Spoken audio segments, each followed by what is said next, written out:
Millennial Philippines 2017 is brought to you by Copico Blanca. Yan ang creamy-licious. Le Mineral.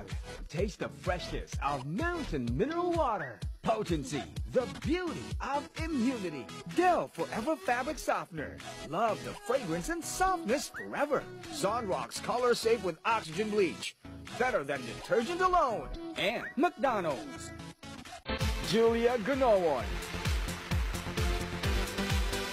Miss Kaogma 2017 takes pride of her land as Miss Millennial Camarines Sur.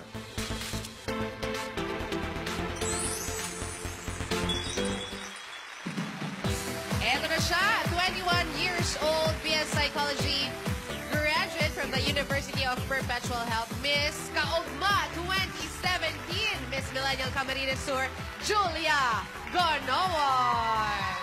Na maraming panay. Oo nga. Hi, Julia. Hi! Magandang hapon, Dabarkads! Kamusta kayo dyan? Ayos naman kami dito, Dabarkads. Okay, Julia, there are many ways to get to Camarines Sur and land and pwede ba mag-aeroplano? Pwede po, may airport po kami sa Naga. Okay, Naga ang biyahe. Naga. And then you drive to Camsur. Ano na po yun? Yung Naga Airport, actually nasa Pili po siya. Tapos paglapag niyo po doon, ano na lang po yun? 10 minutes sa CWC and then siguro 15 minutes sa Naga mismo. Yun na mismo yun. Yun na po mismo. Okay, but if you decide to drive there from Manila, it's roughly 421.1 kilometers by land travel. So, mga ilang oras yun? 12 oras, gano'n? 8 hours. 8 hours. May stopover na yung 8. Wala. Diretso Siguro yun. isang stop. Minuturo namin yan eh, Hindi earlier ako this pwede year. doon eh. Oo. Si Buntis, wiwi ng wiwi. Uy, Maraming stopover. magaganda yung truck stops nila in between na. Kasi dahil biyahe talaga ng mga trucking natin Marami yan. rin naman Marami. nagbabiyahe. And ano pa bang naiiba sa Camsur, sa iba pang mga province, Julia? Ayun, aside po since it is sports adventure capital, aside sa islands namin, Camsur is also the home of the Survivor franchise. Yun. Sa Caramoan Island po yung sinushoot. Sa sobrang ganda ng Camsur, yung mga taga-ibang kontinente, sa atin pa talaga Opo, sinushoot. May tanong ako, Julia. Si Caramoan is parte siya ng Camsur? Part po siya ng Camsur. Di ba parang virgin pa siya? Napakaganda ng Caramoan. Pero Huwag natin siya i-judge. hindi. I mean, okay. hindi pa siya touched. Wala pang talagang mga Sobrang tinatala yung mga... That's where they shoot the Survivor series. Napakaganda sa Caramoan. So, siya? So, primitive pa dun sa lugar. Walang kahit gano'n. Alam mo, magandang pagkwentuhan niya. Pero gusto namin makita, Julia. Okay po. Pakita mo So, sa akin. ayun, Dabarkads, sabay-sabay po natin na makita, buong puso ko pong ipinapakilala sa inyo ang aking probinsya at sabay-sabay po nating panoorin at mamangha sa world-class na ganda ng tinaguriang Sports Adventure Capital ng Pilipinas, Province of Camarines Sur, Camsal, Camsur.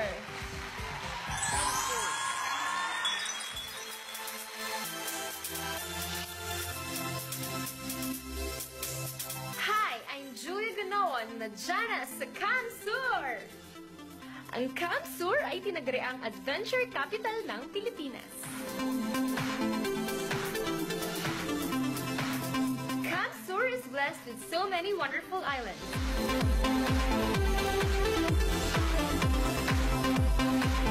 This is Hunungan Cove. It is one of the most romantic places in Caramoan. Andito tayo ngayon sa Matukad Island kung saan makikita ang pinakamaputi at pinakapinang sand dito sa Pilipinas. Kakulo na masiram na pagkakandigdi sa Camsur. Masiram means masarap, katulad ng gulay na laing at Bicol Express. Pero ang toasted siopaw, chili ice cream at ang CWC laing pizza ay matitikman dito lang sa Camsur. Kakulo na okasyon igdi sa Camsur. Tulad ng World Wakeboard Championship, kaugma na hottest festival in the world at ang pinakapamosong Peña Francia Festival.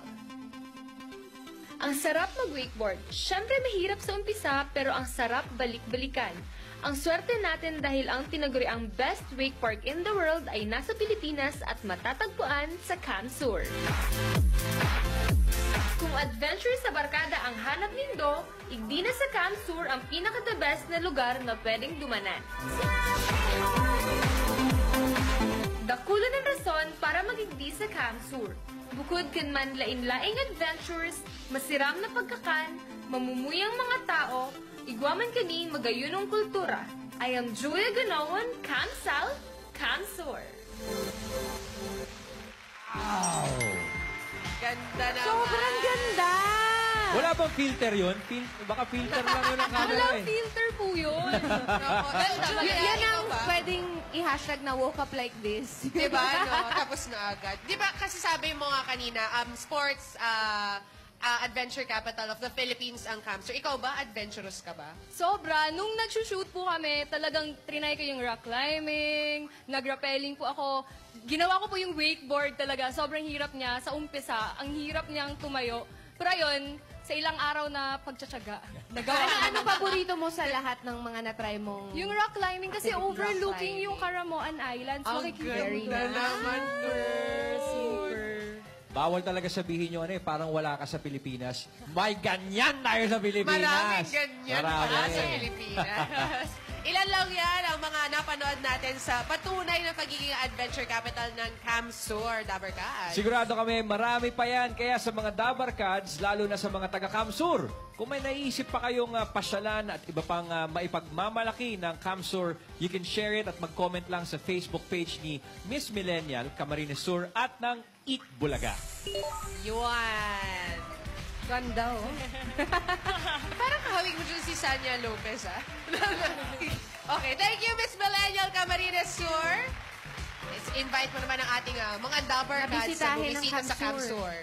Ayan, Dabarkads, kapag pumunta po kayo sa Camp Sur, hindi po kayo magdadalawang isip na itry ang adventure dahil sa Camp Sur, talagang makikita nyo ang ganda ng nature na pwede naming may offer. Ang ganda nga, oh. Camp South, Camp Sur! yung Napakaganda. pili tart sa akin, ah. Inunahan tayo. Eh, ito ba yun, Pauline?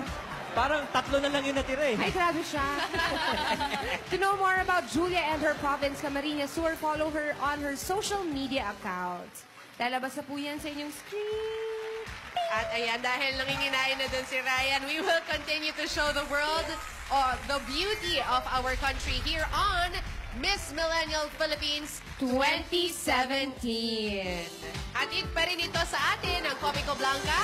Yan ang Creamy Licious at ng McDonald's.